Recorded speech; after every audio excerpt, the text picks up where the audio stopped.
warahmatullahi wabarakatuh. Waalaikumsalam warahmatullahi wabarakatuh. Waalaikumsalam warahmatullahi wabarakatuh.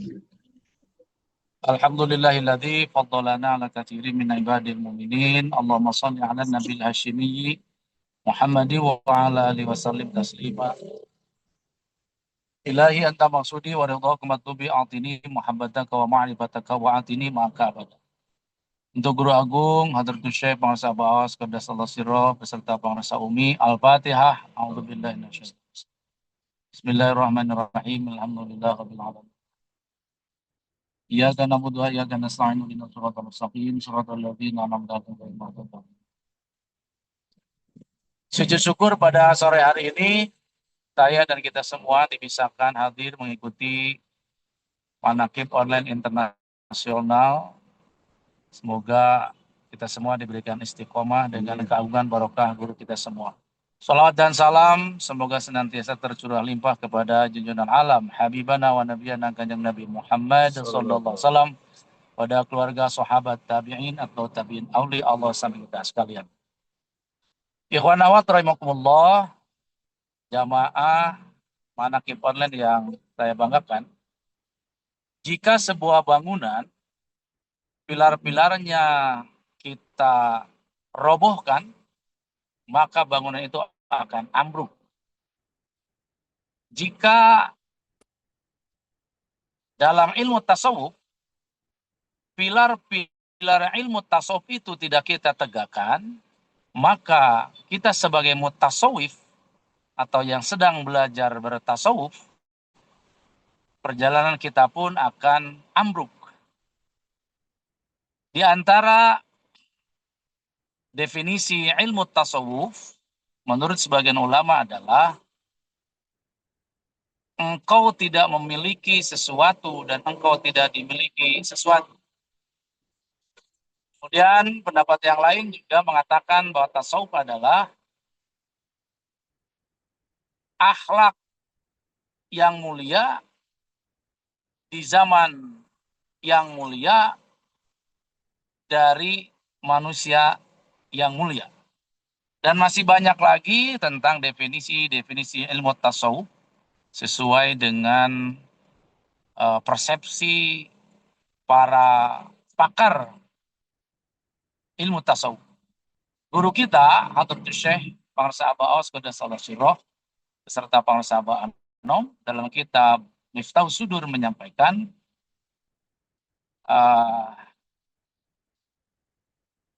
orang yang betul-betul bertasawuf adalah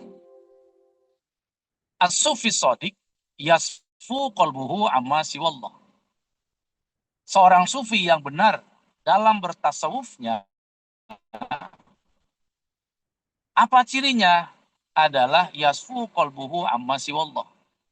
Bersih suci hatinya dari selain Allah. Para ikhwan yang berbahagia, ilmu tasawuf ini ada pilar-pilarnya, ada tiang-tiangnya. Untuk mendirikan, menegakkan definisi-definisi ilmu tasawuf tadi, apakah diartikan tadi tentang akhlak mulia, tentang kita tidak dikuasai, tidak menguasai apapun dan siapapun kecuali kita dikuasai Allah, ya. Kemudian bersih hati, etika dan lain-lain. Nah, ini tidak akan terwujud tanpa kita menegakkan, mendirikan pilar-pilar ilmu tasawuf itu. Apa gerangan pilar-pilar atau tiang-tiang ilmu tasawuf itu? Sebagian ulama ahli tasawuf mengatakan bahwa di antara pilar ilmu tasawuf yang pertama adalah hamlul jafa. Yang kedua kaful adha. Yang ketiga as-sabru 'alal bala. Dan yang keempat adalah ramyu dunya. Apa yang dimaksud dengan hamlul jafa? Hamlul jafa adalah harus bersabar ketika kita hamlul jafa itu kita harus bersabar, tidak boleh menyakiti orang lain. Tidak boleh menyakiti makhluk, bukan orang lain ya. Kalau orang masih ada selain manusia, makhluk Allah. Ini kepada seluruh makhluk kita tidak boleh menyakiti. Apapun dia, siapapun dia, dan bagaimanapun perangai sikap mereka terhadap kita, maka dalam pendekatan ilmu tasawuf, kita yang sedang belajar tasfiyatul qalbi, membersihkan hati, tidak boleh menyakiti makhluk Allah. Karena siapa yang menyakiti makhluk sama dengan menyakiti sang khalik. Ya, yang kedua, pilar atau tiang ilmu tasawuf adalah kaful adha. Apa kaful adha? Kita harus sabar ketika disakiti. Kebalikannya, kalau tadi yang pertama kita tidak boleh menyakiti, tidak boleh mengkhianati, tidak boleh memfitnah, mencaci maki. Sekarang posisinya terbalik. Ketika kita disakiti, dikhianati, dirumpii, di apa ya? Ya dijelek-jelekan lah istilah yang lain. Gitu, di awon-awon. Nah, kita ini mesti bersabar, ya, jangan membalas. Kalau kita membalas,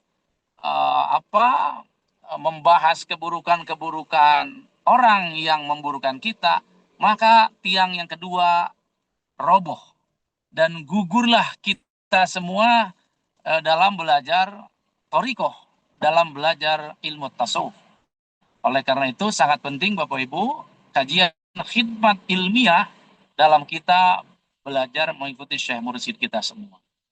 Nah, apapun yang terjadi peristiwa dalam kehidupan kita, terutama dengan sesama ikhwan, yakinkan, fahami itu adalah bagian dari riyadhah atau melatih jiwa kita. Ya. Untuk apa? Untuk tidak menyakiti dan untuk sabar ketika disakiti. Oke. Yang tiga, pilar atau tiang ilmu tasawuf adalah as-sabru 'alal bala. Bersabarlah ketika kita menerima musibah, balai, apa-apa saja. Apakah diberikan sakit, ekonomi yang tadinya lancar kok sekarang jadi seret ya. Ini mayoritas, tidak aneh sebetulnya. Ini dalam rangka apa? Dalam rangka sir kita, hati kita diluruskan oleh Syekh Mursyid supaya tidak menghadap kepada selain Allah. Ya, supaya tidak ada alaik, tidak ada Tuhan-Tuhan selain Allah di dalam sir, di dalam hati kita. Itu. Nah, ini semua diperjalankan pada konteks kehidupannya. Oke, kita percepat. Yang keempat, pilar tiang ilmu tasawuf adalah romyud dunya. Buang, lemparkan, piceun dunia tina jero hate. Ya. Saya ingat dulu sekitar tahun 2014. Guru Agung Pangrasa Abu Awas di Madrasah Sinarasa berkumpul para iwan, di antara ada Pak Rektor saat itu masih menjabat ketua yayasan. Kata Pangrasa Abah, kalau di hati Abah terbersit, muncek urang Sunda mah ngare. Tuh cenah tingali. Tuh ditinggali adadang. Ke Pak Rektor ya. Itu waktu itu Pak Rektor pakai cincinnya hijau yang mengkilap, sepertinya di atas 1 juta lah harganya kalau lihat dari penampilan. Pak Sabah bilang gini, lamun Abah ngare dina hate kieu, aduh eta cincin ada-ada mun dibikeun ka Abah. Guru Agung sampai mengatakan lamun nepi ka aya perasaan kitu, sampai ada perasaan seperti itu pada hati Abah, haram dan najis hukumnya. Ya, Bapak Ibu semua, mari kita belajar romyud dunya ini, ya, membuang dunia di dalam hati itu memang pada dohirnya dijauhkan. Jadi jangan aneh, itu melatih supaya kita rasa hanya menghadap kepada Allah, kepada Syekh Mursyid saja. Nah, ketika ketika rasa sudah tidak melirik kepada selain Allah, subhanallah, semua akan mengalami, nanti dunia itu akan didatangkan kembali Bapak Ibu. Ya, nyampurkeun deui. Terakhir dari saya, Pak Abah dulu tahun 2015, tangannya begini ya. Pak Abah tanya begini, pakai bahasa Sunda. Lamun Allah rek ngamajukeun urusan dunia hiji hamba, maka urusan agamana dipunurkeun. Tapi lamun Allah rek ngamajukeun urusan agama na hiji hamba, urusan dunia na dipundurkeun heula. Oke, saya ulangi pakai bahasa Indonesia. Kalau Allah akan memajukan urusan dunia seseorang, pasti Allah memundurkan urusan agama. Jadi hati-hati Bapak Ibu. Ketika maju usahanya, uangnya banyak, harta bertingkat, popularitas semakin tinggi. Ini biasanya lupa tuh urusan agama. Zakat lupa, sholat lupa, hati-hati. Ini istidrat dari Allah. Tetapi sebaliknya, Guru Agung kita mengatakan ketika Allah akan memajukan, mengedepankan, meninggikan urusan agamanya, akhiratnya, dunianya dipundurkan dulu. Pakai dulu ya, dipundurkan terlebih dahulu. Kalau sudah kokoh, sudah kuat, sabda pengrasa Abah, jiwanya, ruhnya, hatinya, jangan khawatir. Allah akan datangkan kembali dunia kepada hamba tersebut, karena Allah sudah percaya di hatinya tidak ada selain Allah, yang ada hanya Allah dan kekasihnya. Terima kasih, semoga ada manfaatnya. Dan mohon doa kita dengan Pak Asep nih, dengan Pak Dedi, perjalanan menuju manakib ke Masjid Agung Tasikmalaya. Ya, semoga kita diberikan kekuatan, kesabaran, terus stay tune, bukan statue ya. Kalau statue setelan cuek. Itu mah tak bola balik ya.